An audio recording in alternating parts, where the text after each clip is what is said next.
આપણે વામન પુરાણના ત્રીજા દિવસની કથાને આગળ વધારીએ.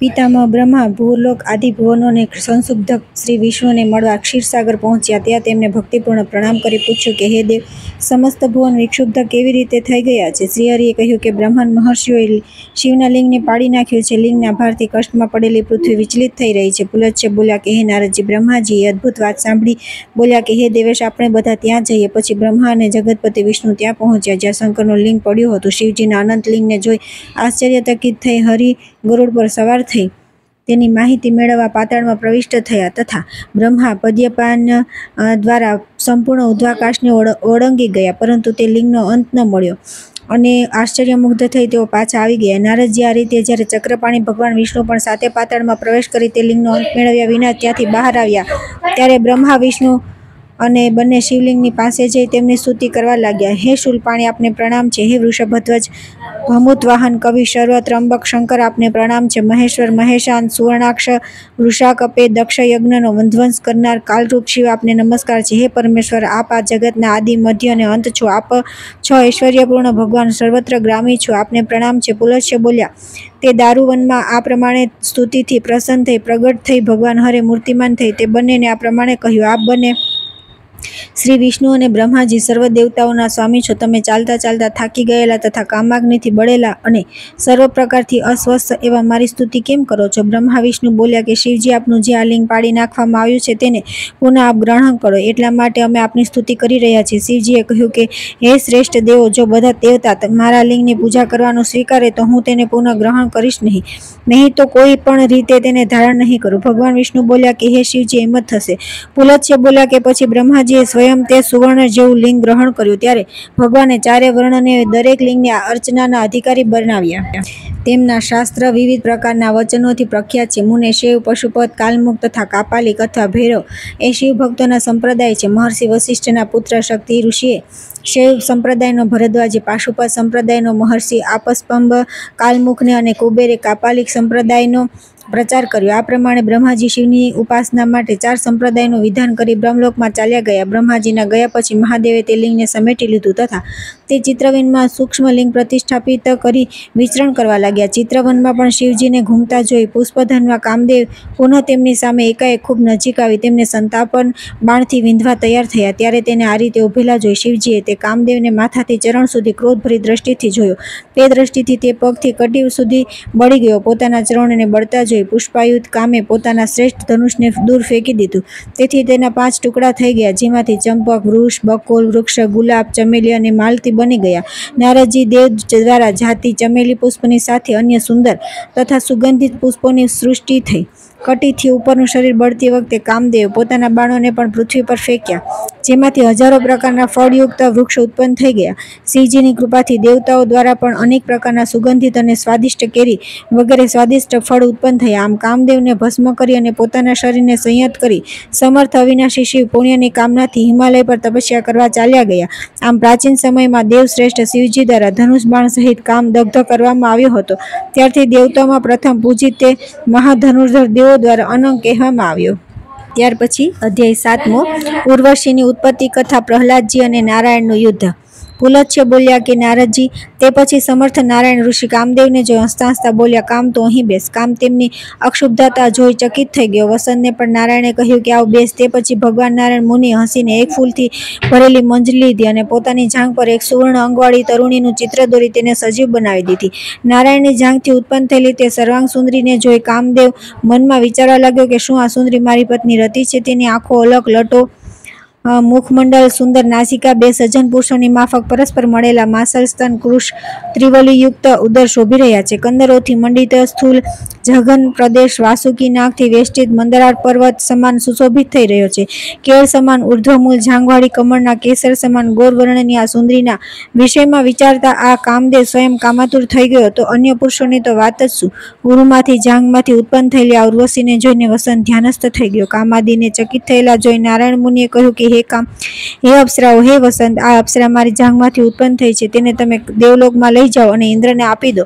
તે સર્વે આ રૂપ યૌવનશાલીની અપ્સરા ઇન્દ્રને આપી. હે મહામુનિ નારદજી, કામાદિ ઇન્દ્રને તે 2 ધર્મપુત્રનું ચરિત્ર કહ્યું. તે સાંભળી ઇન્દ્રને ઘણું આશ્ચર્ય થયું. નર નારાયણના આ ચરિત્રની ચર્ચા પાતાળ, મર્ત્યલોક અને સર્વ દિશાઓમાં વ્યાપ્ત થઈ ગઈ. મુને એકવાર હિરણ્યકશ્યપના માર્યા ગયા પછી તેનો પુત્ર પ્રહલાદ રાજગાદી પર બેઠો. તે દેવતા અને બ્રાહ્મણોનો પૂજકો. તેને શાસનકાળ દરમિયાન પૃથ્વી પર રાજાઓ વિધિપૂર્વક યજ્ઞોષ્ઠાન કરતા હતા. બ્રાહ્મણો તપ, ધર્મ, તીર્થયાત્રા કરતા હતા. વૈશ્યો પશુપાલન તથા શૂદ્રો પ્રેમથી સર્વની સેવા કરતા હતા. આ પ્રમાણે ચારે વર્ણ પોતાના આશ્રમ મુજબ ધર્મ કાર્યોમાં લાગી રહેતા હતા. તેથી દેવતાઓ પણ પોતાના કર્મમાં સંલગ્ન થઈ ગયા. તે સમયે ભાર્ગવવંશી મહાતપસ્વી ચ્યવન ઋષિ નર્મદાના નકુલેશ્વર તીર્થમાં સ્નાન કરવા ગયા. જળમાં ઉતરતા જ ઋષિને એક નાગે પકડી લીધા. નાગ દ્વારા પકડાયેલા ઋષિએ મનમાં વિષ્ણુ ભગવાનનું સ્મરણ કર્યું, જેનાથી તે સર્પ વિષહીન બની ગયો. પછી તે ભયંકર વિષ રહિત નાગે ચ્યવન મુનિને રસાતલમાં જઈને છોડી દીધા. તેઓ નાગકન્યાઓ દ્વારા પૂજાતા ચારે બાજુ વિચરણ કરતા દાનવોના નગરમાં પ્રવેશ્યા. ત્યાં દૈત્યો દ્વારા પૂજિત પ્રહલાદે તેમને જોયા. પ્રહલાદે મહાતેજસ્વી ભૃગુપુત્રની યથાયોગ્ય પૂજા કરીને તેમને તેમના આગમનનું કારણ પૂછ્યું. ચ્યવન ઋષિએ કહ્યું કે મહારાજ, આજે હું મહાફળદાયક મહાતીર્થમાં સ્નાન અને નકુલેશ્વરનું દર્શન કરવા આવ્યો હતો. નદીમાં ઉતરતા જ એક નાગે મને બળપૂર્વક પકડીને પાતાળમાં લાવ્યો અને મને અહીં આપના દર્શન થયા. પુલત્સ્ય બોલ્યા કે નારદજી, ચ્યવનની આ વાત સાંભળી દૈત્યેશ્વર પ્રહલાદે સુંદર ધર્મયુક્ત આ વાક્ય કહ્યું. પ્રહલાદ બોલ્યા કે ભગવાન, કૃપા કરી મને બતાવો કે પૃથ્વી, આકાશ અને પાતાળમાં ક્યાં ક્યાં મહાન તીર્થ છે. ચ્યવન બોલ્યા કે મહાબાહો, પૃથ્વીમાં નૈમિષારણ્ય તીર્થ, અંતરિક્ષમાં પુષ્કર અને પાતાળમાં ચક્ર તીર્થ પ્રસિદ્ધ છે. ચ્યવન બોલ્યા કે મહાબાહો, પૃથ્વીમાં નૈમિષારણ્ય તીર્થ, અંતરિક્ષમાં પુષ્કર અને પાતાળમાં ચક્ર તીર્થ પ્રસિદ્ધ છે. મહામુનિ ભાર્ગવ, ચ્યવન મુનિની આ વાત સાંભળી પ્રહલાદે નૈમિષ તીર્થમાં જવાની ઈચ્છા પ્રગટ કરી અને દાનવોને કહ્યું કે આપણે સૌ નૈમિષ તીર્થમાં સ્નાન કરવા જઈશું તથા ત્યાં પીતાંબરધારી કમલનયન ભગવાન અચ્યુતના દર્શન કરીશું. દૈત્યરાજ પ્રહલાદને કહેવાથી સર્વ દૈત્યો અને દાનવોએ રસાતલમાંથી બહાર નીકળી નૈમિષારણ્યમાં આવી આનંદપૂર્વક સ્નાન કર્યું. તે પછી દૈત્ય શ્રેષ્ઠ પ્રહલાદ શિકાર કરવા માટે વનમાં ઘૂમવા લાગ્યા. ત્યાં તેમણે પવિત્ર જળવાળી સરસ્વતી નદી જોઈ. ત્યાં 65 બાણોથી ખેંચાખીચ વિંધાયેલ મોટી મોટી શાખાઓવાળા એક શાલ વૃક્ષને તેમણે જોયું. તે સર્વ બાણોને એકબીજાના મુખથી લાગેલા હતા. ત્યારે તે અદ્ભુત આકારવાળા સર્પોથી વીંટાયેલા બાણોને જોઈ દૈત્યેશ્વરને ઘણો ક્રોધ આવ્યો. પછી તેમણે દૂરથી જ કાળા મૃગચર્મને ધારણ કરેલા મોટી માટી જ્વાળાવળ તથા તપસ્યામાં રત 2 મુનિઓને જોયા. તે બંને મુનિઓની પાસે સુલક્ષણ સાંગ અને આજગવ નામના 2 દિવ્ય ધનુષ અને 2 અક્ષય ભાથા હતા. તે બંનેને આવતા જોઈ પ્રહલાદે તેમને દંભી સમજ્યા અને તે બંને શ્રેષ્ઠ પુરુષોને કહ્યું કે આપ બંને આ ધર્મ વિનાશક દંભપૂર્ણ કાર્ય કેમ કરી રહ્યા છો? ક્યાં આપની આ તપસ્યા અને જટાભાર અને ક્યાં આ 2 શ્રેષ્ઠ અસ્ત્ર? તે સાંભળી નરે પ્રહલાદને કહ્યું કે દૈત્યેશ્વર, તમે તેની ચિંતા કેમ કરો છો? જેનામાં સામર્થ્ય હોય તે વ્યક્તિ પોતાના સામર્થ્ય પ્રમાણે જે કર્મ કરે છે તે તેને શોભા આપે છે. ત્યારે દૈત્યેશ્વર પ્રહલાદે તે બંનેને કહ્યું કે ધર્મસેતુની સ્થાપના કરવાવાળા એવા મારી હયાતીમાં આપ લોકો સામર્થ્યને શું કરી શકો છો? તે સાંભળી નરે જવાબ આપ્યો કે અમે પર્યાપ્ત શક્તિ પ્રાપ્ત કરી લીધી છે.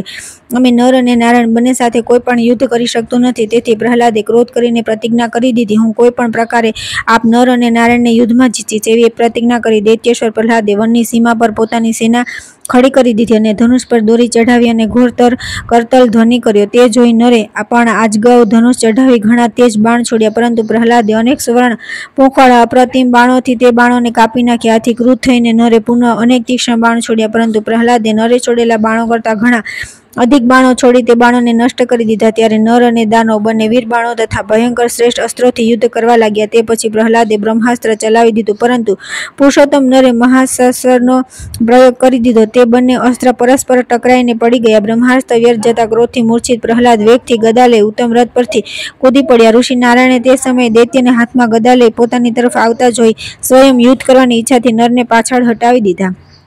ત્યારે નારદજી પ્રહલાદજી ગદા લઈને તપોધન નિધાન શાંગ ધનુષ ધારણ કરવાવાળા પ્રસિદ્ધ પુરાતન ઋષિ મહાપરાક્રમશાળી લોકપતિ નારાયણની તરફ દોડ્યા. ત્યાર પછી આવે છે 8મો અધ્યાય.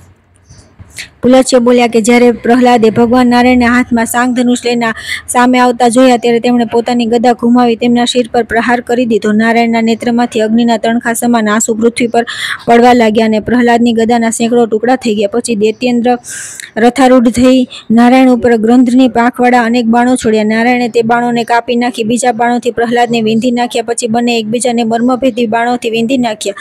આ કૌશલયુક્ત વિચિત્ર અને સુંદર યુદ્ધને જોવાની ઈચ્છાવાળા દેવતાઓનો સમૂહ આકાશમાં સામે એકત્ર થઈ ગયો અને બંને ઉપર પુષ્પવર્ષા કરવા લાગ્યો. નારાયણે પ્રહલાદના સર્વ મર્મ સ્થળો પર પ્રહાર કરી અને પ્રહલાદે પણ ક્રોધપૂર્વક નરોત્તમના હૃદય, બંને બાજુઓ અને મુખને પણ બાણોથી વીંધી નાખ્યા. તે પછી પ્રહલાદે પરિઘ, મુદ્ગર, પ્રાશ, શક્તિ અને વગેરે અસ્ત્ર એક પછી એક છોડ્યા, પરંતુ નારાયણે તે સર્વને કાપી નાખ્યા. અદ્ભુત પરાક્રમી નારાયણના પ્રહારથી પ્રહલાદનું હૃદય વિંધાઈ ગયું. ફલત તે બેહોશ થઈ રથના પાછલા ભાગમાં પડી ગયા. તે જોઈ સારથી તેમને ત્યાંથી દૂર લઈ ગયો. ઘણીવાર પછી જ્યારે તેમને ચેતના પ્રાપ્ત થઈ ત્યારે તે પુનઃ સુદૃઢ ધનુષ લઈ નરનારાયણ સાથે યુદ્ધ કરવા સંગ્રામ ભૂમિમાં આવ્યા. તેમને જોઈ નારાયણે કહ્યું કે દૈત્યેન્દ્ર, હવે આપણે કાલે પ્રાતઃકાળમાં યુદ્ધ કરીશું. તમે પણ જાઓ ને આ સમયે પોતાનું નિત્ય કર્મ કરો. અદ્ભુત પરાક્રમી શ્રી નારાયણના કહેવાથી પ્રહલાદ નિમિષારણ્ય ચાલ્યા ગયા અને ત્યાં તેમણે પોતાના નિત્યકર્મ સંપન્ન કર્યા. ત્યાર પછી પ્રાતઃકાળે યુદ્ધ શરૂ થયું અને એ પ્રમાણે 1000 દિવ્ય વર્ષો સુધી યુદ્ધ થતું રહ્યું. પ્રહલાદે વિચાર કર્યો કે હું આ દંભી ઋષિઓને યુદ્ધમાં કેવી રીતે જીતીશ. નારદજી એમ વિચારી પ્રહલાદે નારાયણને ન જીતી શકવાથી વૈકુંઠમાં જઈ પિત્ત વસ્ત્રધારી ભગવાન વિષ્ણુને કહ્યું કે દિવેશ, હું સરળતાથી સાધ્ય નારાયણને આજ સુધી કેમ જીતી ન શક્યો?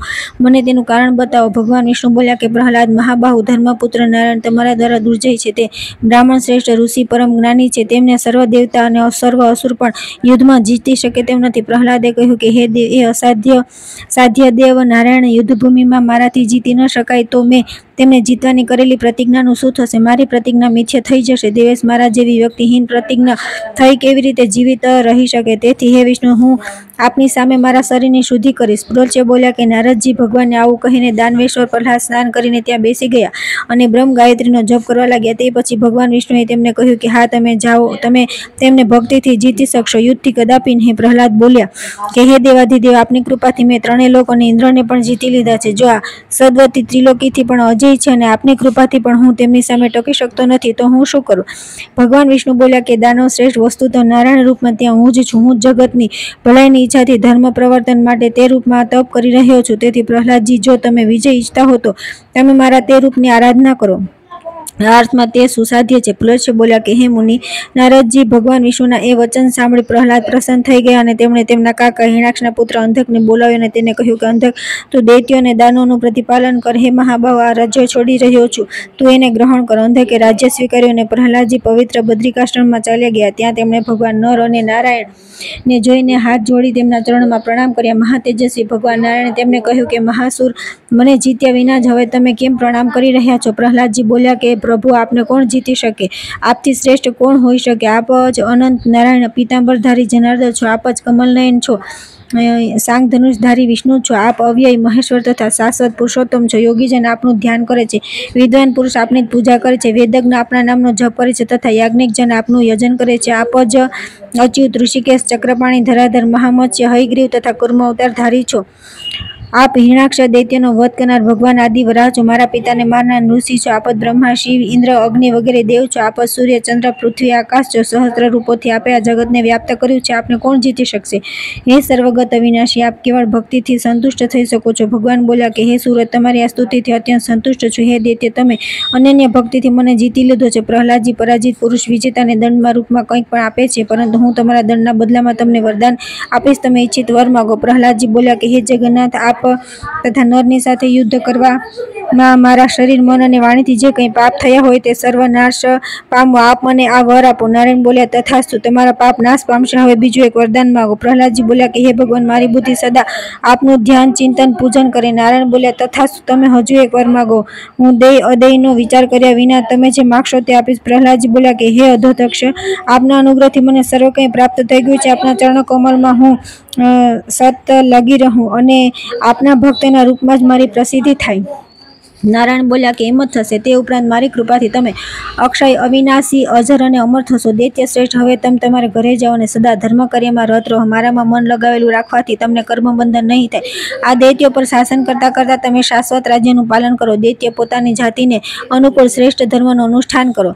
પ્રહલાદજી બોલ્યા કે હે જગતગુરુ, હવે હું છોડી દીધેલું રાજ્ય કેવી રીતે ગ્રહણ કરું? ભગવાન બોલ્યા કે તમે તમારા ઘરે જાઓ તથા દૈત્યો અને દાનવોને કલ્યાણકારી વાતોનો ઉપદેશ કરો. પુલત્સ્ય બોલ્યા કે નારદજી, નારાયણે એમ કહ્યું એટલે પ્રહલાદ નારદજી પરમેશ્વરને પ્રણામ કરી પ્રસન્ન થઈ પોતાના નગરમાં ચાલ્યા ગયા. અંધક તથા દાનવોએ તેમને જોઈ તેમનું સન્માન કર્યું અને રાજ્ય સ્વીકારવા તેમનો અનુરોધ કર્યો, પરંતુ તેમણે રાજ્યનો સ્વીકાર ન કર્યો. દૈત્યેશ્વર પ્રહલાદ રાજ્ય છોડીને પોતાના ઉપદેશોથી દાનવ શ્રેષ્ઠોને શુભ માર્ગમાં જોડાવા લાગ્યા. નારાયણનું ધ્યાન અને સ્મરણ કરતા યોગ દ્વારા તેમણે મન અને શરીરને શુદ્ધ બનાવી દીધા. નારદજી આ રીતે પહેલા પુરુષોત્તમ દ્વારા પરાજિત દાનવેન્દ્ર પ્રહલાદ રાજ્ય છોડીને ભગવાન નારાયણના ધ્યાનમાં લીન થઈને શાંત અને સુસ્થિર થયા. ત્યાર પછી આવે છે 9મો અધ્યાય. નારદજી બોલ્યા કે મુને પ્રહલાદજી સનાતન રાજધર્મને સારી રીતે જાણતા હતા, છતાં તેમણે નેત્રહીન અંધકને રાજગાદી પર કેવી રીતે બેસાડ્યા? પુલત્ય બોલ્યા કે હિરણાક્ષના જીવનકાળમાં જ અંધકને પુનઃ દ્રષ્ટિ પ્રાપ્ત થઈ હતી, તેથી દૈત્યવરે પ્રહલાદે તેને પોતાના પદ પર અભિષિક્ત કર્યા હતા. નારદજી બોલ્યા કે હે સુરત, અંધક રાજ્ય પર અભિષિક્ત થયા પછી શું કર્યું તથા તે દેવતાઓ વગેરે સાથે તે કેવો વ્યવહાર કરતા હતા એ મને બતાવવાની કૃપા કરો. પુલત્ય બોલ્યા કે હિરણાક્ષના પુત્ર દૈત્યરાજ અંધકે રાજ્ય પ્રાપ્ત કરીને ભગવાન શંકરની આરાધનાથી એવું વરદાન પ્રાપ્ત કર્યું કે તેને દેવતા, સિદ્ધ, ઋષિ અને નાગ જીતી કે મારી ન શકે. એની કથા આવતીકાલે કરશું.